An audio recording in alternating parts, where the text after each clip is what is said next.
السلام عليكم ورحمة الله وبركاته. إن الحمد لله والصلاة والسلام عليك يا رسول الله وعلى آله وصحبه وبارك وسلم. أما بعد فأعوذ بالله من الشيطان الرجيم. بسم الله الرحمن الرحيم. واعبد ربك حتى يأتيك اليقين.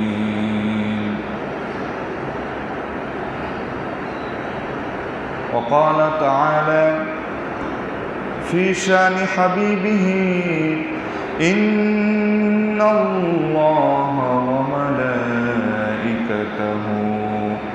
يصلون على النبي يا أيها الذين آمنوا صلوا عليه وسلموا تسليما. نماز الدروش شريف পড়ি। اللهم صل على محمد وعلى آل محمد كما صليت على إبراهيم وعلى آل إبراهيم إنك حميد مجيد. اللهم بارك على محمد وعلى آل محمد كما باركت على إبراهيم وعلى آل إبراهيم إنك حميد مجيد. الحمد لله। মহান আল্লাহ সুবহানাহু ওয়া তাআলার দরবারে লাখো কোটি শুকরিয়া যে মহান আল্লাহ পবিত্র মাহে রমাদানের 30তম রোজার জুমাতুল বিদা সর্বশেষ জুমায় আল্লাহ তাআলা সুন্দর এই আবহাওয়ায়, সুন্দর এই পরিবেশে যে আল্লাহ রমাদানের সর্বশেষ জুমায় আসার, বসার, কথা বলা এবং শোনার তৌফিক যে আল্লাহ তাআলা সুস্থ শরীর নিয়ে দেওয়ার সুযোগ দিয়েছেন, সেই মালিকের দরবারে আমরা সকলেই কালিমাতুর শুকর আদায় করি, সকলেই বলি আলহামদুলিল্লাহ। দুরূদ ও সালাম সরওয়ারে কায়নাত, দো জাহানের বাদশাহ ইমামুল মুরসালিন, শফিউল মুজনবিন, রহমাতাল লিল আলামিন জনাব মুহাম্মদুর রাসূলুল্লাহ, সকলেই বলি সাল্লাল্লাহু আলাইহি ওয়াসাল্লামের উপর। সম্মানিত মুসল্লিয়ান ইকরাম, পবিত্র মাহে রমাদানের একেবারেই শেষ প্রান্তে আমরা চলে এসেছি। সর্বশেষ রোজা। আমরা আল্লাহ তাআলার কাছে আবারও শুকরিয়া জ্ঞাপন করি যে আল্লাহ এবছর আমাদের 30টি রোজা রাখার সুযোগ তৌফিক দিয়েছেন। এজন্য আবারও আল্লাহ দরবারে শুকরিয়া আদায় করি আলহামদুলিল্লাহ। সম্মানিত মুসল্লিয়ান ইকরাম, রমাদানের রোজা আমাদের থেকে বিদায় নিয়ে চলে যাইতেছে। রোজার মাস চলে যাচ্ছে ঠিকই, কিন্তু আমাদের কিছু গিফট বা উপহার দিয়ে যাচ্ছে। রমাদান বিদায় নিচ্ছে ঠিকই, কিন্তু কিছু উপহার আপনার আমার জন্য দিয়ে যাচ্ছে। এক নম্বর হলো সিয়াম রাখার অভ্যাস। আমরা যে একটি মাস রোজা রাখলাম আল্লাহ তাআলার জন্য, রোজা রাখার একটা অভ্যাস, এটা সিয়াম আমাদেরকে দিয়ে যাচ্ছে। দ্বিতীয় নম্বরে কিয়াম, তারাবিহের নামাজে লম্বা সময় ধরে যে আমরা তারাবি পড়লাম, তাহাজ্জুদ আদায় করলাম, এই কিয়াম তাহাজ্জুদের নামাজ আমাদেরকে রমাদান গিফট দিয়ে যাচ্ছে। তৃতীয় নম্বরে আল কোরআন, রমাদানে আমরা যত বেশি কোরআন তেলাওয়াত করলাম, অন্য মাসে এত বেশি কোরআন তেলাওয়াত করাও হয় না, শোনাও হয় না। এই কোরআন আমাদেরকে রমাদান গিফট দিয়ে যাচ্ছে। চতুর্থ নম্বরে আত-তাকওয়া, অর্থাৎ আল্লাহর ভয়। রমাদানে আমরা একমাত্র রোজা রাখছি আল্লাহ তাআলার ভয়ে। ইচ্ছা করলে আমরা রোজা ভাঙতে পারতাম, ইচ্ছা করলে আমরা মানুষকে গালিগালাজ দিতে পারতাম, কিন্তু কি রোজার মাস এই হিসেবে আমরা দেই না। তাহলে চতুর্থ নম্বরে রমাদান আমাদেরকে গিফট দিয়ে যাচ্ছে, সেটা হলো আত-তাকওয়া, অর্থাৎ আল্লাহর ভয়।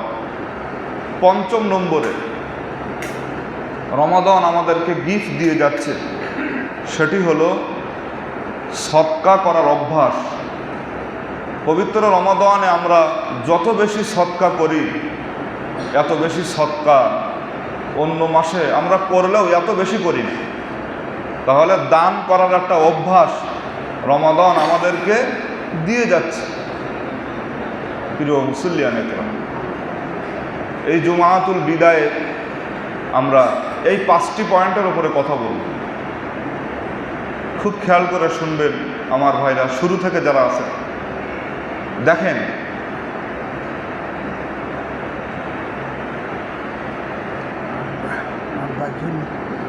নামাজের মধ্যে নামাজের পরে দোয়া করবে, নামাজের মধ্যে আমি দীর্ঘ 17 বছর এখানে নামাজ ছেড়ে গেছি একটা। আপনার নাম কি? আব্দুল লতিফ।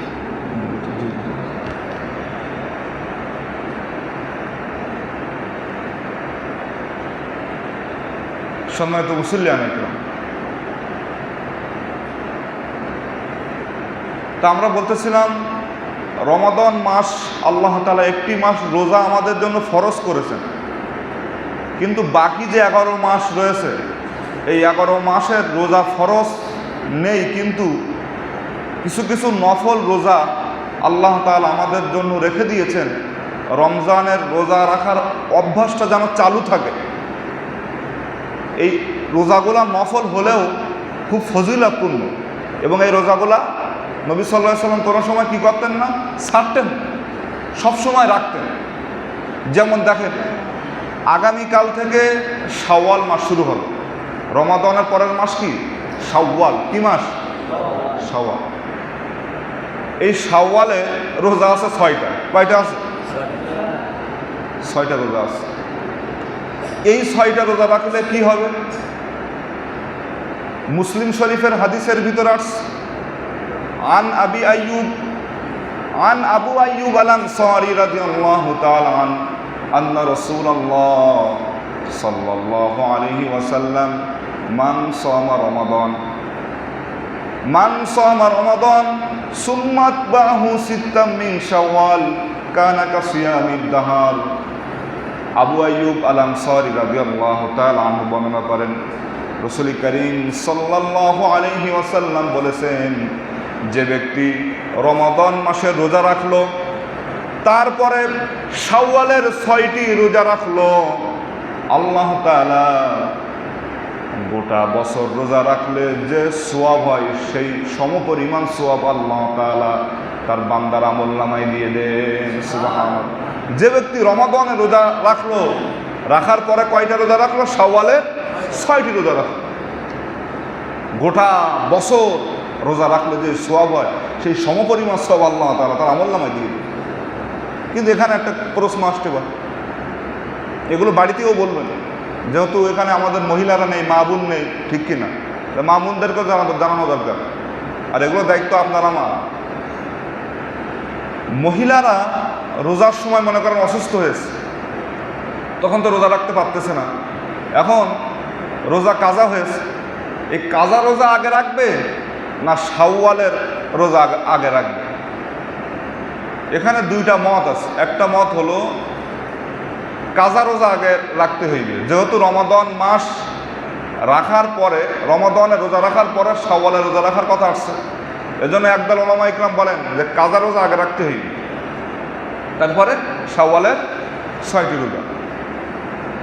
আর একদল ওলামা ইকরাম বলেন যে এখানে কোন রোজাটা আগে রাখতে হইবে এটা হাদিসে স্পষ্টভাবে বলা হয় নাই, এজন্য কাজা রোজা পরে রাখলেও চলবে, শাওয়ালের 6টা রোজা আগে রাখলেও হবে, কোনো অসুবিধা নেই, কিন্তু উত্তম হলো কাজা রোজাটা আগে আদায় করা। প্রিয় মুসল্লিয়ানে, এখন আপনাদের মনে আরেকটি প্রশ্ন আসতে পারে যে হুজুর এই 6টি রোজা একসাথে রাখবো নাকি থেমে থেমে রাখবো?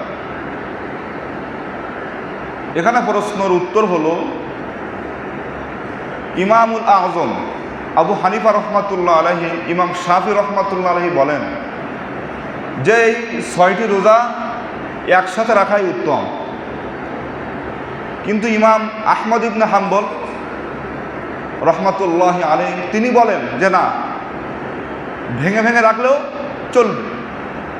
দুইটা মত একত্রিত করে আমরা যেটা বুঝলাম, দুইটা মত একত্রিত করে আপনার আমার যেটা সুবিধা হবে সেটাই রাখলে কোনো অসুবিধা নেই।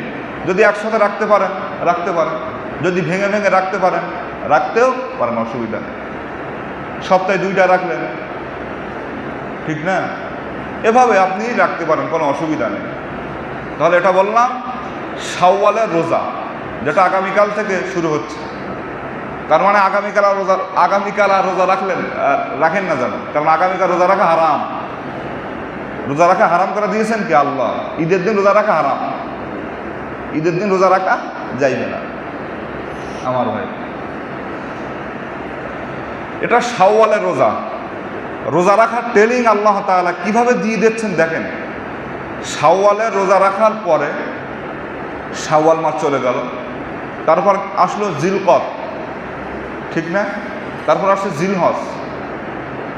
এই জিলহজ মাসেও আল্লাহ তাআলা রোজা রেখে দিয়েছেন, রমজানের ট্রেনিং যেন মুমিন বান্দা না ভুলে যায়। এটাও মুসলিম শরীফের হাদিসে আসছে। রাসূল করিম সাল্লাল্লাহু আলাইহি ওয়াসাল্লাম বলেন, সিয়াম ইয়াউমি আরাফা, অর্থাৎ আরাফা দিনের রোজা। আরাফা দিনের রোজা অর্থাৎ 9ই জিলহজ। সিয়াম ইয়াউমি আরাফা আহতাসিবু আলাল্লাহ আই ইউকাফিরা সানাতাল্লাতী ক্বাবলা ওয়া সানাতাল্লাতী বা'দা।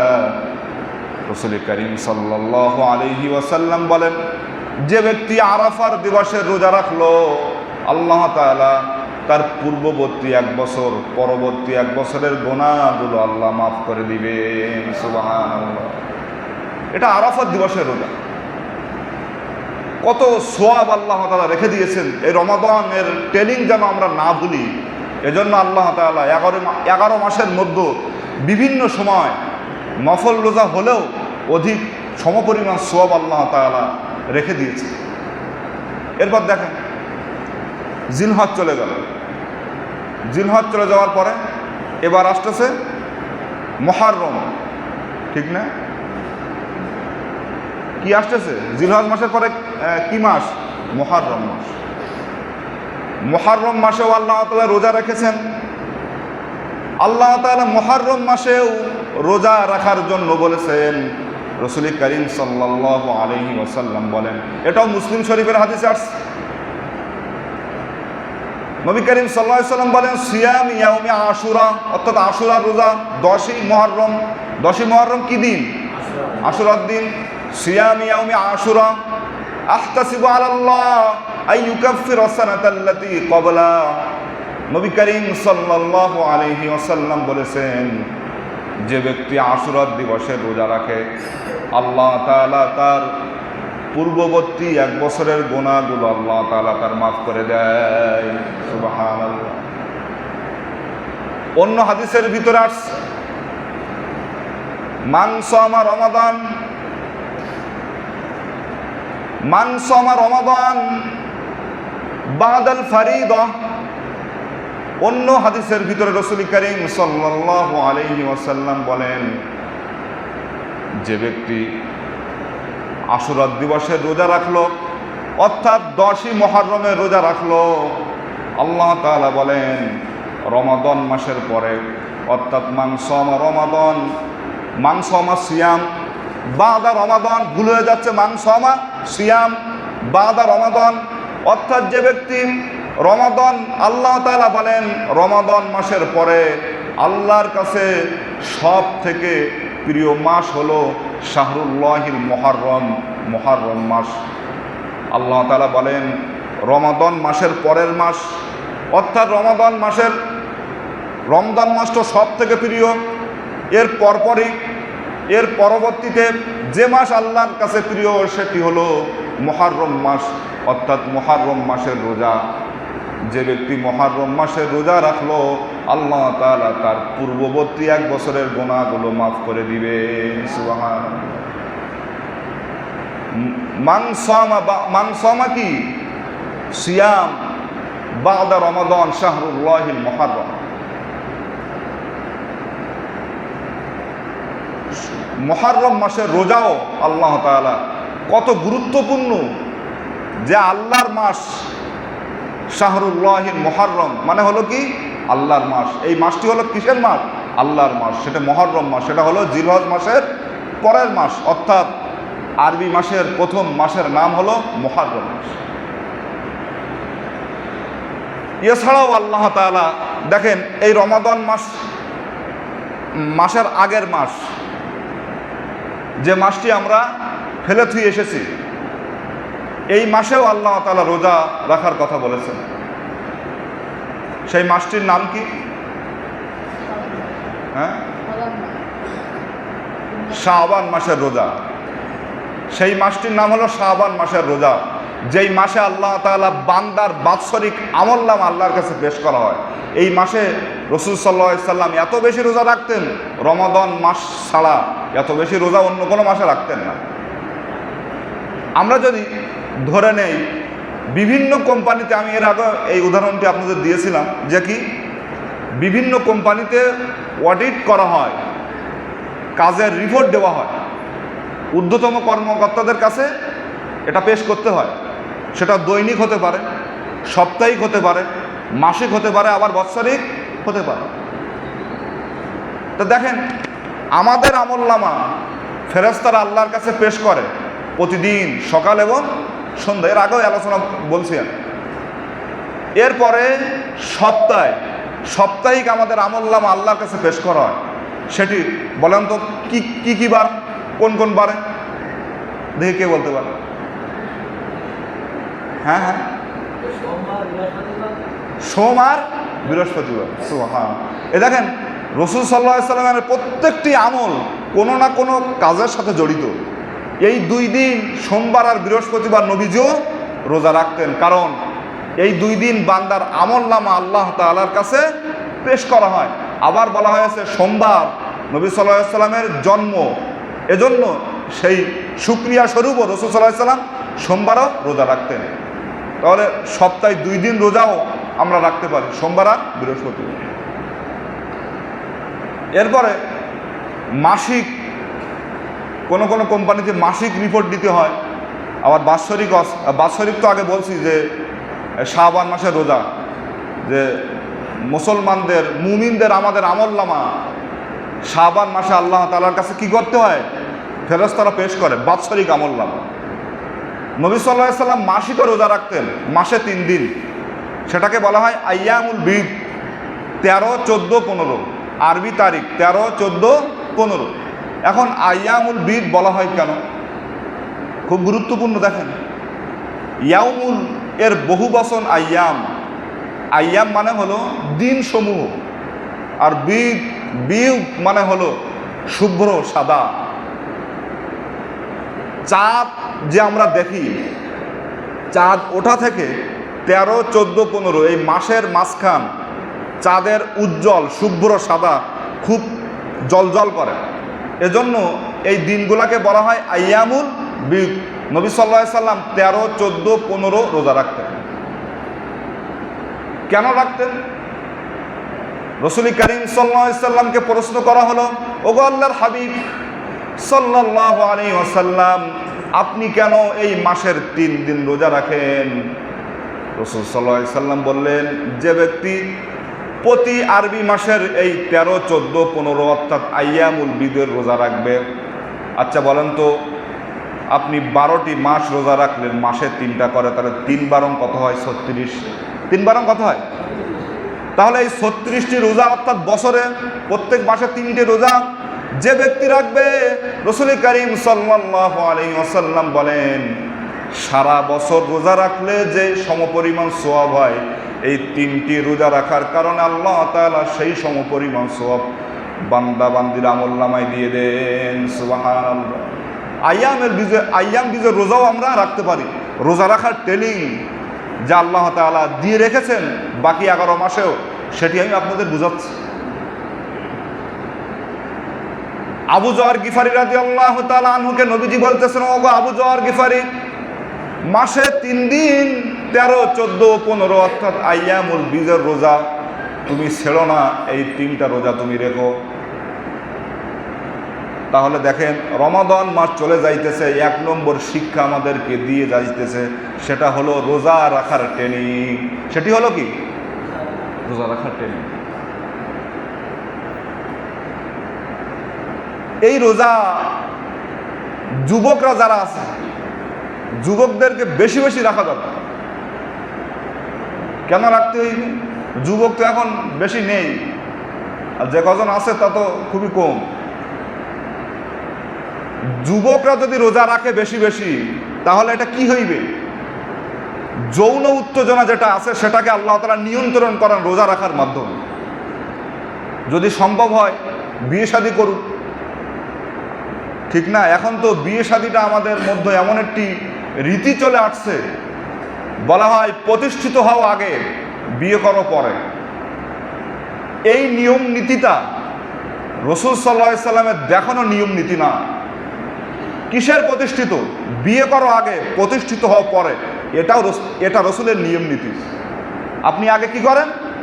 বিয়ে করেন, তারপর প্রতিষ্ঠিত হন পরে। হুজুর, এটা কেমন কথা আপনি বললেন? এটাই তো কথা। আমরা বাপ দাদার রীতিনীতিকে মেনে আসি। আচ্ছা বলেন, একটা বিয়েতে কত খরচ হইবে? 8 লাখ, 10 লাখ, বড় বড় জায়গায় 20 লাখ টাকার মতো খরচ হয়। তাহলে বলেন, একটা বিয়েতে যদি 20 লাখ টাকা খরচ হয়, তাহলে সে বিয়ে করে তার বউ বাচ্চাকে নিয়ে কিভাবে চলবে যদি বিয়েতেই 20 লাখ টাকা খরচ হয়? এই নিয়ম কে আপনাকে শেখালো? এই নিয়ম কে আমাদেরকে শেখালো যে বিয়েতে এত খরচ হইবে? ঠিক না বলেন? আমরা বিয়েকে করেছি কঠিন, আর জেনা অবৈধ সম্পর্ককে করেছি সোজা। এইটাই হলো আমাদের নিয়ম নীতি। একটা ছেলে অবৈধ সম্পর্ক করেছে, কোনো অসুবিধে নেই, কিন্তু একটা যুবক ছেলে অল্প বয়সে বিয়ে করেছে, এবার এলাকায় ঝড় উঠে যায়, অল্প বয়সে বিয়ে করেছে। দেখো কত সাপ! ইসলাম নিয়ে কোনো গবেষণা বা ইসলামের কোনো নলেজ আমাদের ভিতরে নেই, শুধু নলেজ আছে সমালোচনার নলেজ। এটা বাস্তব না অবাস্তব? বলেন বলেন। এই এলাকায় এসব নেই, কারণ এই এলাকা গ্রাম অঞ্চল তো, এগুলো শহরের দিকে বেশি হয়। অবৈধ সম্পর্ক সব জায়গায় হয়, এটা এলাকা না, সব জায়গায়। এই এলাকা নাও হতে পারে, কারণ এই এলাকায় আমি এখনো সঠিকভাবে জানি না, নাকি? যতদিন পর্যন্ত বিবাহ, এই যে শাওয়াল মাসে বিবাহ করার একটা ফজিলত আছে, যে সামনে যে মাস আসতেছে, এই বিবাহকে যতদিন পর্যন্ত আমরা কি করব? কঠিন করব, জেনা বেবিচার ততদিন বাড়তেই থাকবে। বিয়েকে আমরা কি করি না? সহজ করি না। বিয়ে কি করেছি কঠিন, বিশাল কঠিন। প্রতিষ্ঠিত হতে হবে, মাসে আয় করতে হবে কয় লাখ? 60,000, 70,000। এরকম আয়ের পথ যতদিন আমার না হবে ততদিন পর্যন্ত আমি বিয়ে করব না। তাহলে এরকম আয় করতে গেলে বয়স চলে যাচ্ছে 30-35, তাহলে ও বিয়ে করে সন্তানাদি নেবে কবে? আর ওর কী অবস্থা হবে? ও এদিক 40-50-এই দুনিয়া থেকে বিদায় হয়ে লাল কার্ড দেখাই কবর, ঠিক কি না? লাল না হলুদ? না, লালই। হলুদ তো মাঠের বাইরে, আর লাল তো মানে হলুদ তো একটু সতর্ক, ঠিক কি না? আর লাল কার্ড মাঠের বাইরে না নাকি? হ্যাঁ, হলুদ আর লালের মধ্যে পার্থক্য আছে। তাহলে দেখেন, এজন্য আমি আপনাদেরকে বলবো, মেয়ের বাবা এবং ছেলের বাবা বিবাহ দিবেন মানে অল্প বয়সেই। আমি যখন বিয়ে করেছি আমার বেতন তখন 6,000। কত বলেন? তাহলে আমি বিয়ে করেছি কোথায়? আমি বিয়ে করেছি কোথায় জানেন? অনেকেই মনে করছে 6,000 টাকার বেতন আপনার মেয়ে দিয়েছে কেটে। আমাকে যিনি মেয়ে দিয়েছেন তিনিও দিনদার, তিনিও জাহেল মূর্খ না। আমাকে যিনি মেয়ে দিয়েছেন তিনি জাহেল মূর্খ না, অর্থাৎ ইসলাম সম্পর্কে তারও জ্ঞান আছে, আমারও আছে, ঠিক কি না? আমার শ্বশুরেরও ইসলাম সম্পর্কে জ্ঞান আছে। শাশুড়ির একটু কম থাকতে পারে, কিন্তু শ্বশুরের আছে। আমার বেতন 6,000 টাকার কেউ মেয়ে দেয়? বাবা রতনে রতন চেনে। আর নিচেরটা বললাম না। তুমি আসো দুনিয়া নিয়ে, ছেলের বাবাও দুনিয়া নিয়ে, মেয়ের বাবাও দুনিয়া নিয়ে।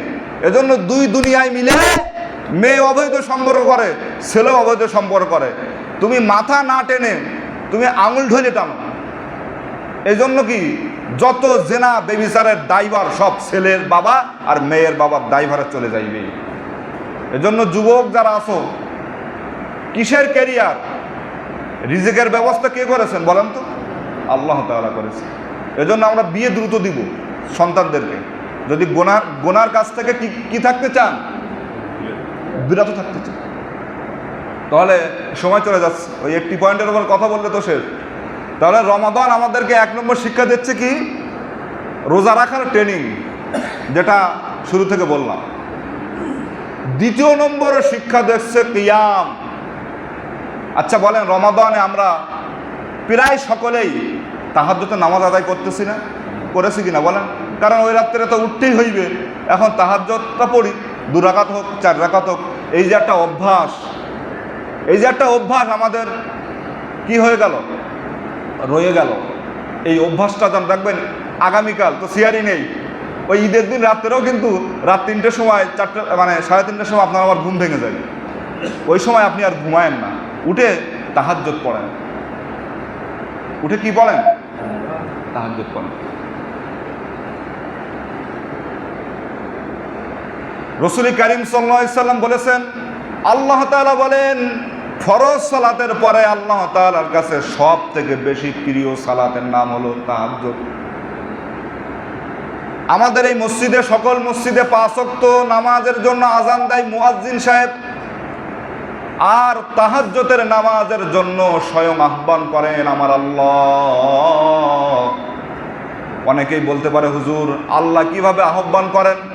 আল্লাহ তো মসজিদের মাইকে এসে ডাকেন না। আল্লাহর আহ্বানটা ভিন্ন আমার ভাইরা। আল্লাহর আহ্বান হলো তাহাজ্জুদের নামাজের সময় আল্লাহ তাআলা দুনিয়ার আসমানে চলে আসেন। দুনিয়ার আসমানে এসে আল্লাহ তাআলা বলেন, মান যাল্লাযী ইয়াদউনি, ওগো আমার বান্দা, আমি তোমার জন্য এসেছি, তুমি আমার জন্য উঠে যাও, তুমি আমার জন্য উঠে যাও, সালাতুল তাহাজ্জুদে দাঁড়ায়া যাও। তুমি কি চাও বলো? মান যাল্লাযী ইস্তাগফিরু লি, তুমি গুনাহ করতে করতে জীবনটা একবারে নষ্ট করে ফেলেছো। তোমার গুনাহের কারণে মানুষ তোমাকে সি করে তাড়ায়া দেয়। তুমি কেমন গুনাহ করেছো? তুমি তাহাজ্জুদের সালাতে আল্লাহর কদমে সেজদা দিয়ে যদি তুমি আল্লাহর কাছে চাইতে পারো, আল্লাহ তাআলা বলেন ফাগফির লাহ, আমি আল্লাহ তাআলা আমার বান্দা চাওয়ার সঙ্গে সঙ্গে তার জিন্দেগীর গুনাহগুলো আমি আল্লাহ মাফ করে দেই। সুবহানাল্লাহ। আল্লাহ তাআলা আরো বলেন, ওই প্রথম আসমানে এসে আল্লাহ ডাকতে থাকেন আর বলতে থাকেন, মান যাল্লাযী ইয়াসআলানি, ও আমার বান্দা তুমি কি চাইবা আমার কাছে? তুমি অভাবে পড়েছো, তুমি কষ্টে আছো, তুমি জুলুমের শিকার হয়েছো, তাহাজ্জুদের নামাজে দাঁড়ায়া যাও। মানজাল্লাযী ইয়াসআলানি, তুমি আমার কাছে চাও। তাহাজ্জুদের সালাতে যদি তুমি আমার কাছে চাও, আমি আল্লাহ তাআলা তোমার সকল চাওয়া পাওয়াগুলা তাহাজ্জুদের সময় পুরা করে দিব। সুবহানাল্লাহ। এজন্য আমার ভাইরা, আল্লাহর নবী সাল্লাল্লাহু আলাইহি ওয়াসাল্লামকে আল্লাহ তাআলা বলে দিচ্ছেন, ওয়া মিনাল লাইলি ফাতাহাজ্জাত বিহি নাফিলাতাল লাক আসা আন ইয়াবআসাকা রাব্বুকা মাকামান মাহমুদা।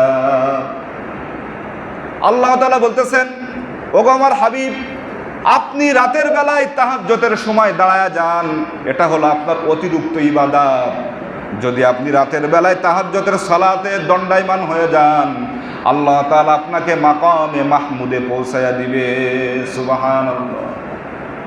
আম্মা জান আয়েশা রাদিয়াল্লাহু তাআলা আনহা বর্ণনা করেন, তাহাজ্জুদের সালাতে রাসূল করিম সাল্লাল্লাহু আলাইহি ওয়াসাল্লাম এত লম্বা সময় ধরে নামাজ আদায় করতেন, রুকুতে সেজদায় দাঁড়ায়া নবী সাল্লাল্লাহু আলাইহি সাল্লামের পা মুবারকগুলো ফুলে যাইত।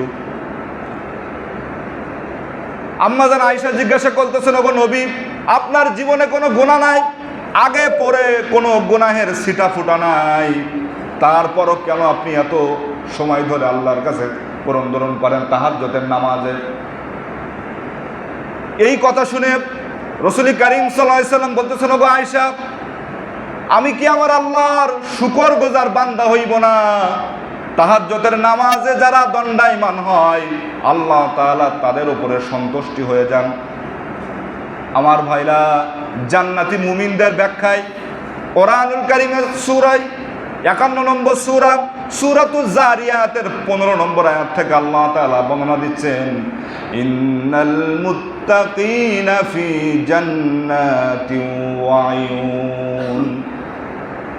এই আয়াতগুলোর ভিতরে আয়াতগুলো বলতেছি না, সময় নষ্ট হয়ে যাচ্ছে। জান্নাতি মুমিনদের সম্পর্কে আল্লাহ তাআলা বলতেছেন, মুত্তাকিন হলো তারা যারা জান্নাতের ঝর্ণাধারায় বসবাস করবে। তারা আল্লাহ তাআলা তাদেরকে যা দিবেন তারা তাতেই পেয়ে সন্তুষ্ট হয়ে যাইবে, কারণ দুনিয়াতে তারা সৎ কর্মশীল ছিল।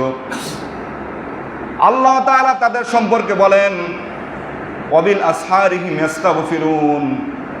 জান্নাতি মুমিন তারাই হইবে যারা রাতের বেলায় কম ঘুমাইবে, রাতের 1/3 অংশ অতিবাহিত হওয়ার সঙ্গে সঙ্গে তারা তাহাজ্জুদের নামাজে নামাজে দাঁড়ায় আল্লাহর কদমে সেজদায় যারা কাটাইবে, তারাই হলো জান্নাতি। সুবহানাল্লাহ। ওয়াবিল আসহারিহিম ইস্তাগফিরুন, যারা আল্লাহর সামনে ক্ষমা চায় রাতের বেলায়, রাতে কম ঘুমায় কি করে? যখন তাহাজ্জুদের সময় হয় তখন কি করে? আল্লাহর কদমে সিজদায় চলে যায়, তারাই হলো জান্নাতি। এজন্য তাহাজ্জুদের যে সময়টা, তাহাজ্জুদের যে অভ্যাস আমাদের চালু হয়েছে, আমার ভাইরা, এই অভ্যাসটা বাদ দিয়েন না, এই অভ্যাসটা চালু রাখেন। এই অভ্যাসটা আপনি আমি যেন না ছাড়ি, এটা খুব গুরুত্বপূর্ণ সময়। এবার খেয়াল করে শোনেন, রহমানের বান্দা যদি হতে চান, আল্লাহর রহমত প্রাপ্ত বান্দা যদি হতে চান, তাহলে আপনি কি করেন? আপনি তাহাজ্জুদের নামাজে দণ্ডায়মান হয়ে যান। ওয়াইবাদুর রহমানিল্লাযীনা ইয়ামশুনা আলাল আরদি হাওনাও ওয়া ইযা খাতাবাহুমুল জাহিলুনা ক্বালু সালামা والذين يبيتون لربهم سجدا وقياما। খুব খেয়াল করে শোনেন, আল্লাহর রহমত প্রাপ্ত বান্দা যদি হতে চান তাহলে কি করবেন? রহমত প্রাপ্ত বান্দা তারা যারা দুনিয়াতে নম্রভাবে চলে আর জাহেলদেরকে দেখে সালাম দিয়ে চলে যায়, তাদের সাথে তর্কই জড়ায় না, আর রাতের বেলায় রুকু সেজদার মাধ্যমে যারা আল্লাহর কদমে সেজদায় যায়, তারাই হলো একমাত্র রহমতের বান্দা। সুবহানাল্লাহ। তারাই হলো রহমানের বান্দা, অর্থাৎ আল্লাহর বান্দা।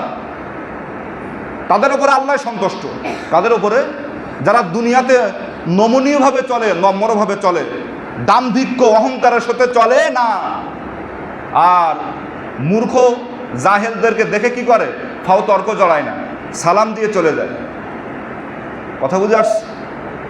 এখান থেকে একটা শিক্ষা হলো, যাদের কোরআন হাদিসের জ্ঞান নেই তাদের সাথে আমরা কঠিন কালো কোনো তর্কে জড়াবো না। এটা নিষেধ করেছেন কে বলেন তো? কথা বলেন না কেন? আল্লাহ নিষেধ করেছেন। কারণ দেখেন, আমি বলি, একজন শিক্ষিত মানুষ, তার সাথে তর্কে যদি আমি আপনি জড়াই, হয়তো সে আমাকে কিছু শেখাবে, আমি তাকে কিছু শেখাইতে পারবো। কিন্তু একটা জাহেল, আচ্ছা আমাকে যদি বলেন হুজুর এই বিল্ডিংটা বানাইতে কতটা ইট লাগবে আপনি বলেন, কত কেজি রড লাগবে আপনি বলেন, কতটা সিমেন্ট লাগবে বলেন, আমি বলতে পারবো? কথা বলেন না, কারণ ওই বিষয়ে আমার কোনো জ্ঞান নেই। যদি বলেন হুজুর এই আয়াতের অর্থটা কি, বা এই আয়াতটা কোথায় আছে, এরকম একটা হাদিস আছে কি না, তাহলে আমি কিছু বলতে পারবো, কিছু না কিছু বলতে পারবো, ঠিক না? কিন্তু যে বিষয়ে আমার কোনো জ্ঞানই নেই, সে বিষয়ে যদি আপনি আমার সাথে জ্ঞান তর্ক করেন তো কোনো লাভ হবে না। সুতরাং রহমানের বান্দা যদি হতে চান, মূর্খ জাহেল তাদের সাথে খামাখা কোনো তর্কায় জড়াবেন না। ওই দেখা হলো আসসালামু আলাইকুম বলে পাশ দিয়ে চলে যান, কারণ তাদের সাথে তর্ক করা মানে ঝামেলায় লিপ্ত হওয়া। সুতরাং কোনো প্রকার জাহেলদের সাথে আপনি আমি জড়াবো, কোনো কথা বলবো না। কথা বলবো না মানে কি? হিংসা না, সালাম দিয়ে চলে গেলাম আমার ভাই। তাহলে তাহাজ্জুদের নামাজের ট্রেনিং আল্লাহ তাআলা আমাদেরকে দিয়ে যাচ্ছেন। রমাদানের দ্বিতীয় নম্বর শিক্ষা, প্রথম নম্বর শিক্ষা কি বললাম সবাই একটু জোরে বলেন তো? সিয়ামের অভ্যাস, রোজা রাখার অভ্যাস, রোজা রাখার কি অভ্যাস। দ্বিতীয় নম্বরে কিয়ামুল লাইল অর্থাৎ তাহাজ্জুদের নামাজের অভ্যাস এই রমাদান আমাদেরকে শিখায়া যাচ্ছে। ওই রাত্রে যখন ঘুম ভেঙে যাইবে আপনি আর ঘুমায়েন না ভাই, আপনি উঠে 2 রাকাত নামাজ আদায় করুন। আপনি মানুষের কাছে না চেয়ে, কোনো আলেম ওলামা পীর মাশায়েখদের দরবারে না চেয়ে আপনি একমাত্র আল্লাহর কদমে চান, আল্লাহ তাআলা আপনার সকল চাওয়া পাওয়াগুলো পুরা করে দিবে। সুবহানাল্লাহ। আচ্ছা আপনি আমার কাছে চান, আমার তো একজন রব আছে কি না? তাহলে আমি তো আরেকজনের কাছে চাচ্ছি, তাহলে আপনি আমার কাছে চাচ্ছেন, আমি আরেকজনের কাছে চাচ্ছি, তাহলে আমি আপনাকে কি দিব? কথা বুঝে আসছে? সুতরাং সব কিছু চাইতে হবে একমাত্র আল্লাহর কাছে। রাসূল সাল্লাল্লাহু আলাইহি ওয়াসাল্লামের রওজায় গিয়েও চাওয়া জায়েজ নেই, আপনি নবীজির কাছেও গিয়েও চাইতে পারবেন না। আপনি গিয়ে বলতে পারবেন, ওগো আমার হাবিব, অনেক দূর থেকে আপনার রওজায় আথারে আমি এসেছি, আমি আপনার কাছে চাচ্ছি না, আমি আল্লাহর কাছে চাচ্ছি। আপনিও আমার জন্য আল্লাহর কাছে একটু দরখাস্ত করেন, যাতে করে আল্লাহ তাআলা আমার গুনাহগুলো মাফ করে দেয়। আমি কি নবীজির কাছে চাচ্ছি না? নবীজিকে বলছি, ওগো নবী, আপনিও আমার জন্য আল্লাহর কাছে একটু কি করেন, দরখাস্ত করুন, যাতে আল্লাহ আমাকে মাফ করেন। সরাসরি যদি রসুলের কাছে চান আপনি সঙ্গে সঙ্গে কি করলেন? শিরকে লিপ্ত হয়ে গেলেন। যেখানে কোনো রসুলের কাছে চাওয়া জায়েজ নেই, মানুষের কাছে চাওয়া আপনি কিভাবে বুঝতে পারেন? মানুষের কাছে কোনোদিন চাইবো না। আমরা কার কাছে চাইবো বলেন তো? সবাই বলেন কার কাছে? তাহলে রমাদান আমাদেরকে দ্বিতীয় শিক্ষা দিয়ে যাচ্ছে কিয়াম। কি শিক্ষা দিয়ে যাচ্ছে? কিয়াম। 3 নম্বরে শিক্ষা দিয়ে যাচ্ছে আল কোরআন। কি শিক্ষা দিচ্ছে? আল কোরআন। আচ্ছা বলেন, রমাদানে যারা কোরআন মোটে পড়েন নাই তারা তো শুনেছেন নাকি? অনেক শোনা চলেছে, অনেক শোনা কোরআন, যেহেতু এই যে সালাতুত তারাবিতে কোরআন শোনা পড়েছে। আবার অনেক আল্লাহর বান্দা আছেন রমাদান 1 খতম দিয়েছেন। হুজুর হোক হুজুর না হোক, রমাদান মাসে যত বেশি কোরআন তেলাওয়াত করা হয় অন্য মাসে এত বেশি কোরআন তেলাওয়াত করা হয় না। সেটা আমিও, যদি বলেন হুজুর কিভাবে, আমি নিজেও হাফেজ হয়েও সারা বছর কত খতম কোরআন শরীফ পড়ি।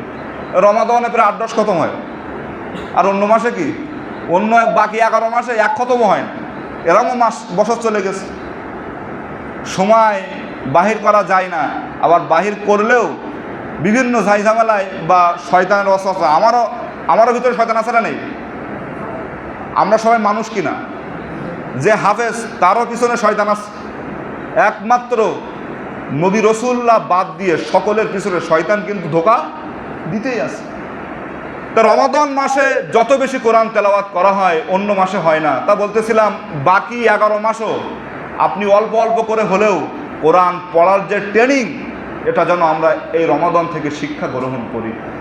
আর আমি আপনাদেরকে সাজেস্ট করব, সেটা হলো রমাদান মাস তো বিদায় নিচ্ছে, আপনি আমি একটু ওয়াক্ত সহ কোরআনটা পড়ব। কি সহ? কি সহ? যারা বাংলা পড়তে পারেন ওয়াক্ত সহ কোরআনটা পড়বেন।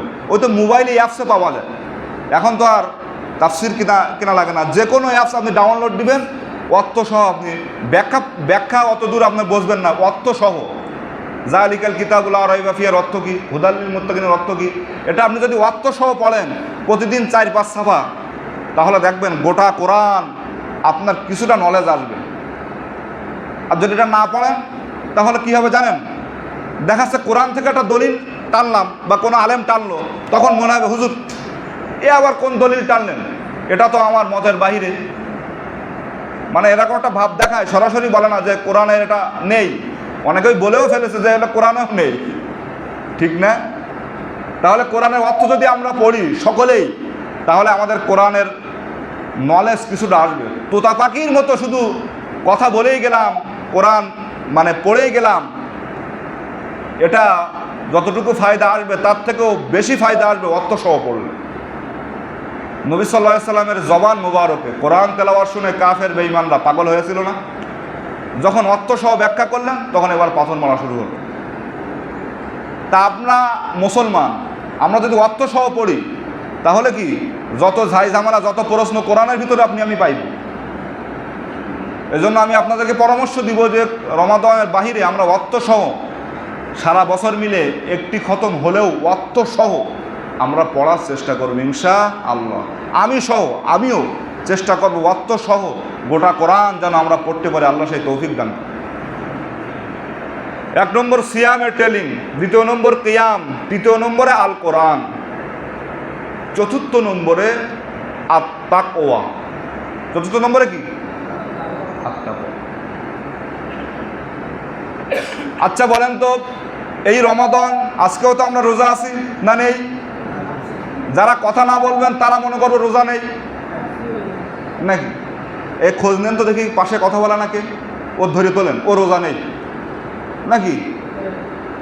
আমরা যে রোজা আছি, আচ্ছা বলেন তো, আমি ইমাম যদি ওপরে গিয়ে 1 ঢোক পানি খাই, কোনো মুসল্লি জানবে, কিন্তু আমরা খাই না কেন? কারণ কেউ দেখতেছেন না, আমার আল্লাহ দেখতেছেন, সুতরাং আমি কোনো কিছু পান করব না, কারণ আমি আল্লাহর জন্য রোজা আছি। কার জন্য রোজা আছি? আপনি আমি গোপনে হোক, গোপনেই করব, প্রকাশ্যে তো কেউ রোজা ভাঙে না। এখন গোপনে যদি আমি কোনো পাপ করি, এটা করতে চাই না, কারণ মনে করি এটা হলো রমাদান মাস, এই মাসে মিথ্যা কথা বলা যাইবে না, এই মাসে কোনো গ্যামজাম ফ্যাসাদ করা যাইবে না, এই মাসে জিনা বেবিচার মানে কোনো প্রকার অবৈধ সম্পর্কে লিপ্ত হওয়া যাইবে না। যুবক যারা আছেন, যারা অবৈধ সম্পর্কই হয়তো জড়িত থাকতেও পারে, নাও থাকতে পারে, যদি থাকেন তারাও চিন্তা করে রমাদান মাসে বেশি গার্লফ্রেন্ড বয়ফ্রেন্ডের সাথে কথা বলবো না, আর বললি ওই সিহারির আগেই কমপ্লিট রোজা রেখে এসব করা যাইবে না, ঠিক কিনা? কথা বলেন। কথা তো বলে যারা বিয়ে হয়ে গেছে, আমার মতো 2-3 ছেলে মিলে নামবা, কিন্তু যুবকরা বলে না, এটা হতে পারে না। যারা বিয়ে করুনি তারা বলে। এটা আমরা করি না, সকল গুনাহ থেকে লিপ্ত থাকি, তার মানে হলো রমাদানের বাহিরে যদি আপনি আমি সকল গুনাহ থেকে লিপ্ত থাকতে পারি, তাহলে রমাদান আমাদেরকে সব থেকে গুরুত্বপূর্ণ যে শিক্ষা দিচ্ছে সেটা হলো আল্লাহর ভয়। রমাদানের আয়াত যেটি নাজিল হয়েছে, সেই আয়াতের ভিতর আল্লাহ তাআলা বলেন, ইয়া আইয়ুহাল্লাযীনা আমানু কুতিবা আলাইকুমুস সিয়াম কামা কুতিবা আলাল্লাযীনা মিন ক্বাবলিকুম লাআল্লাকুম তাত্তাকুন। হে ঈমানদাররা, তোমাদের উপরে রোজাকে ফরজ করা হয়েছে। শুধু তোমাদের উপরে রোজা ফরজ করা হয়েছে এমন না, তোমাদের পূর্ববর্তীদের উপরে রোজা ফরজ ছিল, যাতে করে তোমরা লাআল্লাকুম তাত্তাকুন, তোমরা মুত্তাকিন হতে পারো, অর্থাৎ খোদাভীরু, আল্লাহর ভয় তোমাদের অন্তরে সৃষ্টি হয়। সুবহানাল্লাহ। তাহলে রমাদান আমাদের 4 নম্বর শিক্ষা দিচ্ছে, যাতে করে আমরা রমাদানের বাহিরেও গুনাহ থেকে লিপ্ত থাকি রমাদান মাসের মতো। রমাদান মাসের মতো রমাদানের বাহিরেও যেন আমরা গুনাহ থেকে লিপ্ত থাকতে পারি। 4 নম্বর যে শিক্ষা আমাদেরকে দিয়ে যাচ্ছে রমাদান, সেটা হলো আল্লাহর ভয়। অনেক যুবক কেন মানে বয়োবিরুদ্ধ মানুষও চিন্তা করতেছে, রমাদান মাস বিদায় নিচ্ছে আগামীকাল ঈদের দিন থেকে আমাদের গুনাহের ট্রেনিং চলবে। এতদিন ট্রেনিং চলেছে গুনাহমুক্ত জীবনের ট্রেনিং, আর কালকে থেকে গুনাহ যুক্ত ট্রেনিং চলবে। তাদের জন্য আমি সতর্ক করছি, সূরাতুন নাহালের 92 নম্বর আয়াতটি বাড়িতে গিয়ে একটু দেখবেন। আল্লাহ তাআলা জানাচ্ছেন, ওয়ালা তাকুনু কাল্লাতী নাকাদাত গজলাহা মিন বাদি কুওয়াতিন আনকাসা। আমার ভাইরা, একটি মাস পাহাড় পরিমাণ আমি সওয়াব অর্জন করেছি মনে করেন। আচ্ছা বলেন তো, এই টুপি যেটা আপনি আমার মাথায় দেখতেছেন, অনেকেই বলে এই টুপিটা আজহারি টুপি, ঠিক না? এই টুপিটা আমি অনেক কষ্ট করে মনে না সত্য অনেক কষ্ট করে আমি ঢাকা থেকে নিয়ে আসছি। আচ্ছা বলেন তো, টুপিটা নিয়ে আসার পরে আমি আনার সঙ্গে সঙ্গে টুপিটা কি কেউসি দিয়ে কাটবো? বলেন। কারণ এটা আমি কষ্ট করে নিয়ে আসছি, টাকা দিয়ে নিয়ে আসছি, মনে হচ্ছে দাম 200 টাকা, কিন্তু 200 না 300-র উপরে। এখন মনে করেন এই টুপিটা আমি এনে পার কিন্তু কেউসি দিয়ে কাটবো না।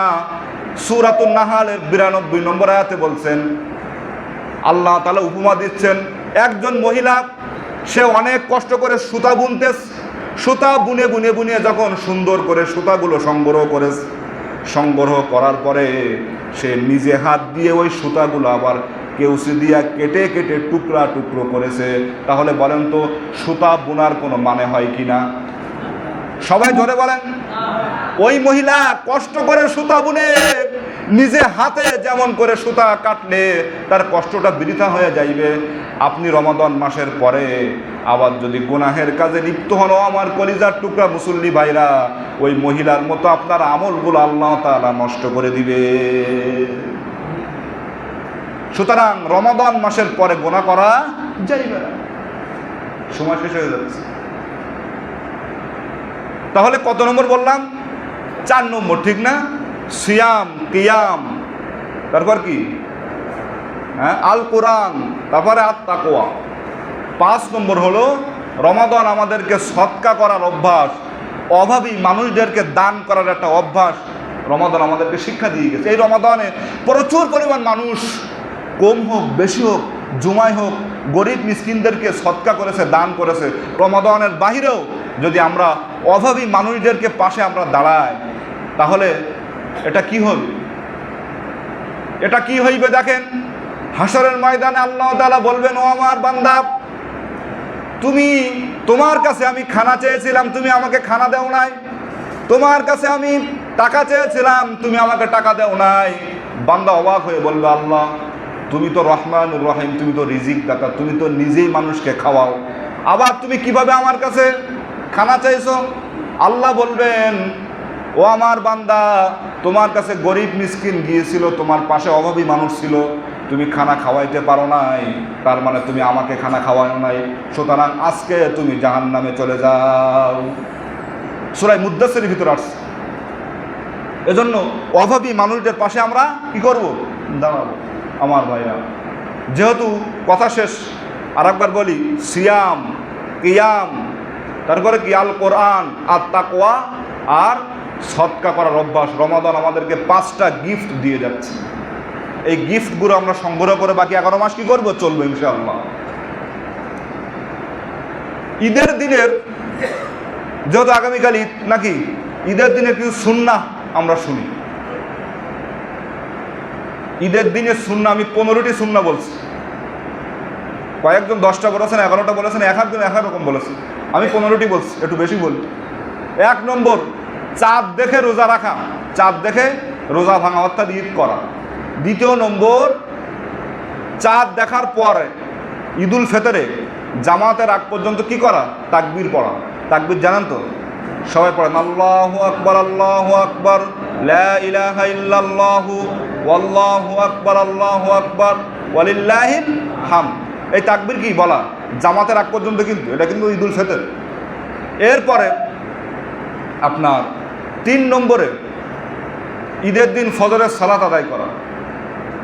এমন যেন না হয় পাকড়ির ফজিলত শুনে এ খবর জানেন না, লুঙ্গি খুলে মাথায় যেন না হয়।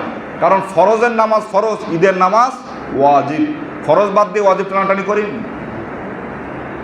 তাহলে ঈদের দিন কি করা? ফজরের সালাত আদায় করা 3 নম্বর। আর 4 নম্বরে আপনার ঈদের দিন সদকাতুল ফিতর আদায় করা। 5 নম্বর মেসওয়াক করা। 6 গোসল করা। 7 উত্তম পোশাক পরা। 8 সুগন্ধি লাগানো। 9 কি করা? ঈদগাহে যাওয়ার আগে বেজোড় সংখ্যা কিছু কি করা? খেজুর। নবী সাল্লাল্লাহু আলাইহি ওয়াসাল্লাম বেজোড় সংখ্যা খেজুর খেয়ে ঈদগাহে যাইতেন। কথা বুঝে আসছে? 10 নম্বর পায়ে হেঁটে ঈদগাহে যাওয়া। পায়ে হেঁটে যাবেন, গাড়িতে গেলে অসুবিধা নেই, কিন্তু পায়ে হেঁটে গেলে সওয়াব বেশি। 11 নম্বর এক পথ দিয়ে যাওয়া আর এক পথ দিয়ে আসা। 12 নম্বর ঈদের জামাতে শামিল হওয়া। 13 নম্বর ঈদের খুতবা শোনা। 14 নম্বর ঈদের শুভেচ্ছা জানানো সুন্নাত তরিকায়। তাকাব্বালাল্লাহু মিন্না ওয়া মিনকুম কুল্লু আমিন ওয়া আনতুম বিখাইর, এভাবে বলতে পারেন। তাকাব্বালাল্লাহু মিন্না ওয়া মিনকুম এরকম বলতে পারেন, অথবা সংক্ষেপে বলতে পারেন ঈদ মুবারক, এরকম বলতে পারেন, অসুবিধা নেই, কিন্তু সুন্নাত পন্থা হবে এটা। আর 15 নম্বর কি করা বলেন তো? হ্যাঁ, শরিয়া পদ্ধতিতে আনন্দ করা। অনেকে বলছে হুজুর আপনার তো মনে নেই, এই মুসলমান নিয়ে আমি ওয়াজ করছি। আমার মন না থাকলে আপনি যদি এখানে চুপ করে থাকে, আপনারা তো হাসবেন। সর্বশেষ শরিয়া পন্থায় ঈদের আনন্দ উদযাপন করা, শরিয়া পদ্ধতিতে। সেটা আগামীকাল ঈদগাহে বলবো ইনশাআল্লাহ। সর্বশেষ নসিহত করব, এই এলাকায় কোনো বাজি যদি কোনো বাচ্চা ফোটায়, ছোটো মানুষটাও বোঝে না, গার্জিয়ানগুলো আপনারা এগুলো নিষেধ করবেন। এই বাজিগুলা হিন্দুদের সাথে মিলে যায়, এজন্য কোনো ছেলে যদি বাজি ফোটায়, যদি আমি জানি, ওই গার্জিয়ানের বাসায় আমি নিজে যাব, গিয়ে গার্জিয়ানকে ডাকবো। কথা বুঝে আসছে? কেউ যেন বাজি না ফুটাইতে পারে। আর একটি কথা, এই ঈদের সময় এই এলাকায় যুবকরা যদি গান বাজায়, যুবক তোমার আর নসিহত করবো না, তোমাকে কিভাবে ব্যবস্থা নিতে হয় সেই পরিবেশ আমার কাছে এখন আস। ভোট কিন্তু শেষ, গান বাজাইবা, আমি কে বাধা দেবো না। এখান থেকে হ্যালো করবো, প্রশাসনের লোক এসে তোমাকে মেহমানদারিতে থাবলাই উঠে থানায় নিয়ে যাই, সেই পরিবেশ আমি করবো ইনশাআল্লাহ। এই এলাকায় যদি ঈদের সময় কেউ গান বাজায়, সুতরাং পরিবেশ ভালো করতে হবে ইনশাআল্লাহ, ঠিক কি না? আল্লাহ তাআলা আমাদের সকলকে ঈদ উল ফিতর শরিয়া পদ্ধতিতে উদযাপন করার তৌফিক দান করুন। এতেকাফে যারা বসেছেন তাদের এতেকাফকে আল্লাহ কবুল করুন। আমার এক চাচা আব্দুল লতিফ, আব্বা তো নাকি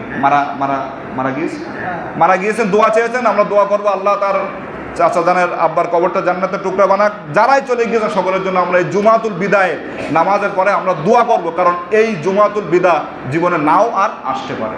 আমিও মরে যেতে পারি, আপনিও দুনিয়া থেকে চলে যেতে পারেন, অসুস্থ হয়ে চাচার মুয়াজ্জিন সাহেবের মতো বাসায় পড়ে থাকতে পারেন, ইচ্ছা থাকলেও আর আসতে পারবেন না। আল্লাহ আমাদের কবুল করুক। আমার ভুল ত্রুটিগুলো আপনারা ক্ষমা করবেন। আমরা সকলকে মাফ করে ভ্রাতৃত্বর বন্ধনে আবদ্ধ হওয়ার নামই ঈদ।